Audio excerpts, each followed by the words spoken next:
नमस्कार दोस्तों, स्वागत है आपका आपके ही यूट्यूब चैनल पर जिसका नाम है हिंदी ट्यूब स्टोरीज़।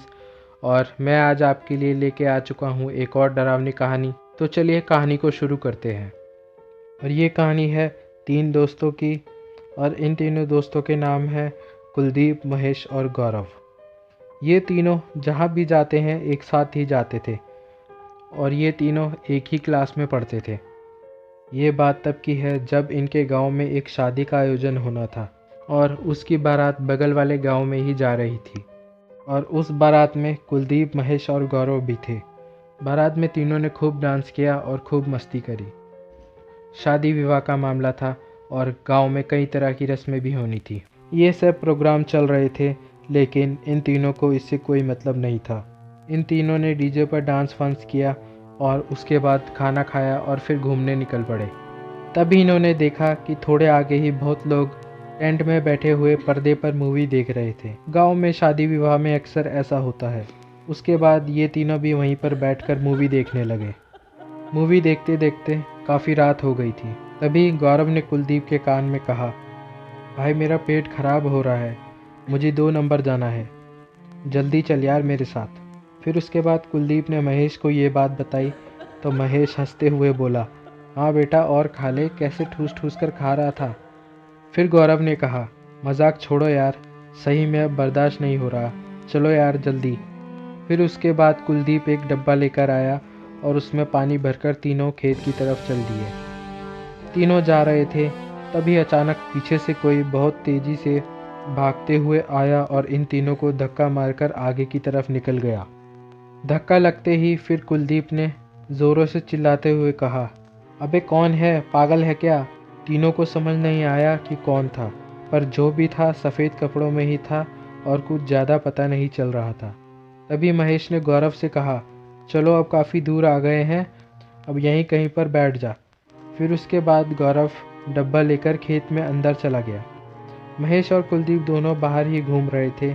तभी अचानक खेत से गौरव की आवाज़ आने लगी, अरे कौन है, रुक जा।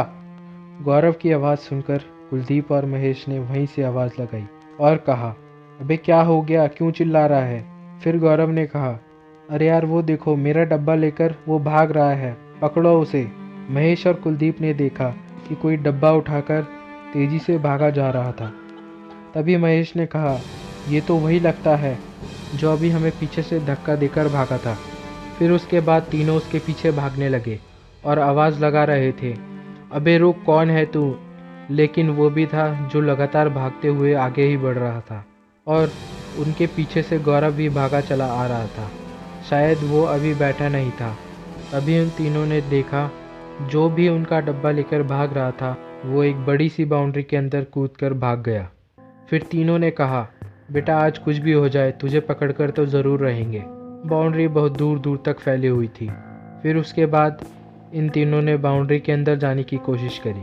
तभी कुलदीप ने देखा वहाँ पर एक बोर्ड लगा हुआ था और उस पर लिखा हुआ था कब्रिस्तान।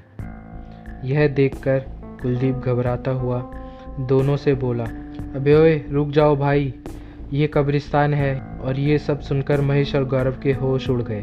अंधेरा तो बहुत था, इसलिए कुछ समझ नहीं आ रहा था, लेकिन ये भी तय था कि ये कब्रिस्तान ही है और रात की वजह से गेट बंद था, शायद अंदर चौकीदार हो। तीनों यही सोच रहे थे। तभी कुलदीप ने अपने मोबाइल फ़ोन की फ्लैशलाइट ऑन करी और फिर उन्होंने देखा कि उस बाउंड्री के ऊपर दोनों पैर नीचे लटकाए एक लड़का बैठा हुआ था। फिर उसके बाद महेश ने ज़मीन से पत्थर उठाकर उस पर फेंकना शुरू कर दिया। तभी उस लड़के ने महेश के फेंके हुए पत्थर को हाथ से पकड़ लिया और उल्टा महेश के ऊपर ही मार दिया, जिसके कारण महेश के चोट लग गई और वो ज़मीन पर गिर गया। यह देखकर कुलदीप और गौरव ने उसे पकड़ने के लिए बाउंड्री पर चढ़ने की कोशिश करी। बाउंड्री तो ज़्यादा ऊंची नहीं थी, लेकिन किसी तरह वो दोनों उस बाउंड्री पर चढ़ गए। और तभी उन्होंने देखा वह आदमी जो सफ़ेद कपड़े में था वो कब्रिस्तान के अंदर जाकर एक कब्र पर बैठ गया और वो न जाने किससे बात करने लगा। इस बार कुलदीप की नज़रें उसके चेहरे पर पड़ी और कुलदीप समझ गया कि ये लड़का कौन है। कुलदीप ने कहा, अरे ये तो साहिल है, लेकिन ये यहाँ क्या कर रहा है। फिर गौरव ने कहा, कौन साहिल। उसके बाद कुलदीप ने बताया, अरे ये महेश की नानी के गांव में ही रहता है और यहाँ से थोड़ी ही दूर महेश की नानी का गांव पड़ता है। यह कहकर कुलदीप ने महेश को आवाज़ मारी, महेश यहाँ तो साहिल बैठा हुआ है, ये साहिल ही था जो हमारे साथ मस्ती कर रहा था। इतना बोलकर कुलदीप और गौरव उस बाउंड्री से नीचे कूद गए। शायद नीचे कुछ था, उनके सर में कुछ बड़ी ज़ोर से लगा था। उसी जगह पर कुछ देर के लिए बेहोश हो गए। फिर एकदम दोनों खड़े होकर उसके पास जाने लगे जहाँ पर साहिल कब्र पर बैठा हुआ था और वो साहिल को आवाज़ देने लगे, अबे साहिल बेटा, इतनी देर से तू परेशान कर रहा था, रुक अभी बताता हूँ तुझे। लेकिन महेश बाहर ही था जो काफ़ी जख्मी हो रखा था। साहिल नाम सुनकर फिर एकदम से महेश उठा और भागता हुआ बाउंड्री पर चढ़कर आवाज़ मारने लगा, अबे वापस आ जाओ, वो साहिल नहीं है भाई, वो तो 15 दिन पहले ही मर गया था, अबे आ जाओ। लेकिन तभी महेश के होश उड़ गए और उसकी रगों में चलता खून मानो जम सा गया हो, क्योंकि उसने देखा कब्र पर साहिल ही बैठा हुआ था और वो एक आदमी से बात कर रहा था। और थोड़ी देर में वहीं पर गौरव और कुलदीप भी पहुंच गए। महेश बाउंड्री पर बैठे बैठे उन्हें देख रहा था कि तभी साहिल एकदम से खड़ा हुआ और उसने कुलदीप और गौरव को गले से लगा लिया। महेश बाउंड्री पर से ही ये सब देख रहा था और उसने देखा कि सब आपस में बात कर रहे हैं, लेकिन समझ में कुछ आ नहीं रहा था।